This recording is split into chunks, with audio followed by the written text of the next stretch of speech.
Hi there, I'm Adrian Salisbury, and for once I'm doing a review on a webcam. Why is that?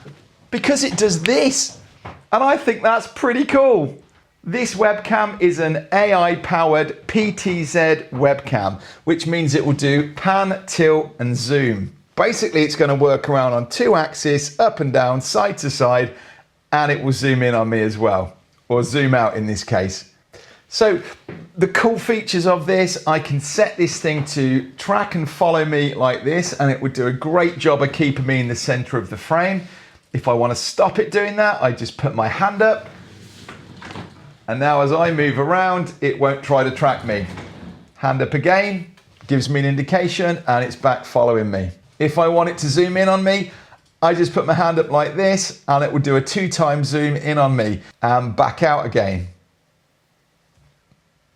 I've got to say, this is really well built. It does seem like a really nice bit of kit, and it's designed to sit on a little stand magnetically on the top of my monitor or on a laptop if I was working on that. And alternatively, there's a screw thread at the bottom of it that would fit straight onto a tripod or a light stand. Now I've just switched over to the audio on here, which it says is premium audio performance with a built-in omnidirectional mic and noise cancellation. What do you think to that compared to this Rode mic that I've got on normally? Personally, that wouldn't be a big deal to me because I wouldn't really use the built-in mic on this anyway.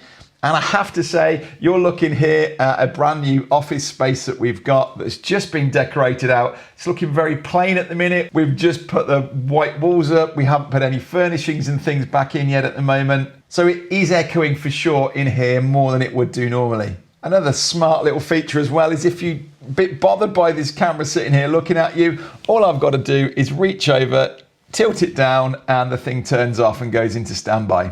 Now, I'm a little bit frustrated with the software side of it. We're in the UK here. If I show you the screen, so this is the control panel down here. I do need to come into the settings on here and change this flicker. If I've got the flicker off, see what's going on there with this view. It's the flicker rate in the UK here. We're on a 50 Hertz system here in the UK as opposed to 60 in the States. And it does do this with our lights. So anti-flicker needs turning on. And if you're in the UK, Europe, 50 Hertz is what you're going to need. Now, one major drawback of this is when I turn this off and come back to it, it doesn't save these settings. So before I can use the webcam, I've got to turn this on every time. I'd love to see that as an update, that it can lock this in a future version of this software. I can turn on and off this gesture control. So if I don't want it to do this and be zooming in and out on me, I can turn it off here, and now it's not going to respond. I can actually come in here and I can control this thing by adjusting it. So maybe if there was somebody else wanting to control it for you, that could be useful. It will go all the way down and it'll go all the way up too.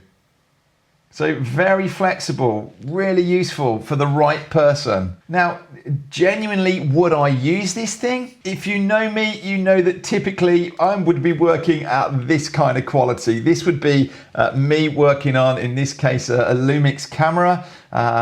This is the standard that I'm used to. So you can see a huge difference here with coming across to a webcam like this. And this is a well-lit space. You can see we're in exactly the same space. That's the difference in the quality. And in actual fact, if I were to zoom that in so you're seeing a truer like-for-like view, there you go. Now that looks a bit washed out to me, if I'm honest. And I can't actually change that in the settings. That's something else that I would like to see. Ecamm that I'm using here, for instance, I can adjust in here. It's fairly basic temperature, tint, saturation, gamma, just making that a little bit. I think that's just improved it a bit, maybe a little bit too much. If I back that off again, you'll see when I hit reset, that's what it's gone back to. So it's quite a flat image. But again, nothing that a simple update in the software couldn't fix. Or as I say, in this case, me working through Ecamm, I can fix it pretty well in here. So this is me back with my Ecamm settings on here, looking a lot better. So would I use this? Well, I wouldn't go replacing my Panasonic camera with it, but I do think it's a great additional camera for me to use. Now, we do weekly support calls into our Pro Video Academy group, and inevitably we end up discussing cameras, lighting, microphone setups, and it becomes a bit hard for me to move around the room and grab a light and show somebody how to set it up. But I actually think it would be really fun if I could kind of do this and zoom back out, come over and grab my light that I want to demonstrate with, zoom back in on me over here, and away I go showing how to use this thing. So I think there's a lot of cases where this could be really useful to me, and actually to have it set up as a second camera could be really good. In fact, I tell you what I'd do, I'd grab an extension lead for the USB and I'd put it over there. So in this position, I definitely think it could be useful. I could sit here at my desk and the thing can follow me and work around with me. Now this, when I'm demonstrating positioning and how to have things set up, I think that could be really useful. And actually even to have the app open here and to be able to zoom it in and control it myself. I need to stop it following me. It keeps wanting to put me in the center. That's really useful. So I'm liking that, really cool. And actually for $200, I think this is a great little addition. How else do I think this could be useful? Well, I know I've got customers who are physiotherapists, for instance, or dance instructors or yoga instructors, and they maybe want to do a call with a customer and start something off like this, and then they want to get up and demonstrate a move or start a routine. Definitely doesn't like that, does it? When it gets caught in the too much light in the scene, it'll start flickering, even with this set to 50.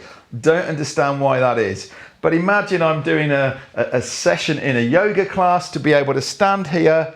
I would zoom that back out.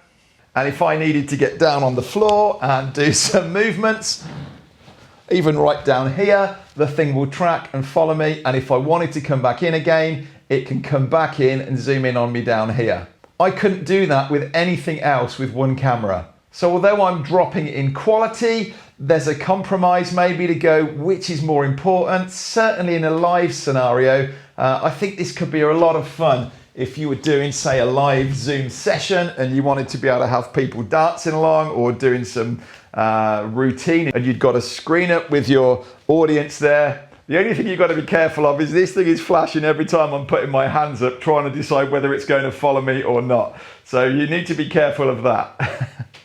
So yeah, definitely not the same quality as what I would be getting from a camera.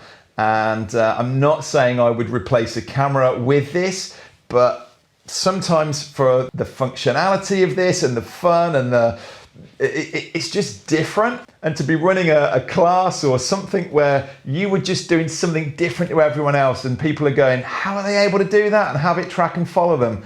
I think this is quite a cool little feature. So yeah, definitely I would check it out. What would I like to see as updates or improvements to this? I definitely would like to see that flicker feature that it locks in. I don't have to keep going into the settings every time I want to use it to set that up again. I also think it would be really good when I'm standing over here and I'm full height. I don't necessarily want it to center in on my torso here and have a lot of space above. I really like for this to be able to put in the software where in the frame I want my head to be positioned. So, you know, could I tell it to offset it slightly so it came down a little bit rather than up here? Certainly as a fitness instructor or wanting to demonstrate something, it means I've got to keep going out wide like this and I'm getting a lot of ceiling in there and you're still not seeing the bottom half of me. So I think that would be really good. I would also love to see just a few settings that I can improve the image quality in here.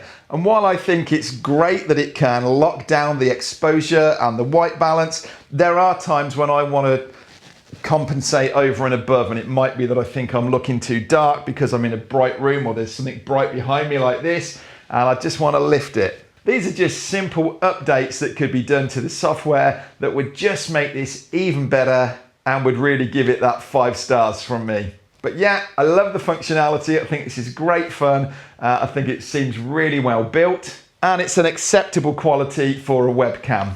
So I hope you found that interesting and useful. Do come back to me, let me know what you think to it, and can you think of other user cases where this could be really useful. Thanks so much, and I'll see you in another video soon.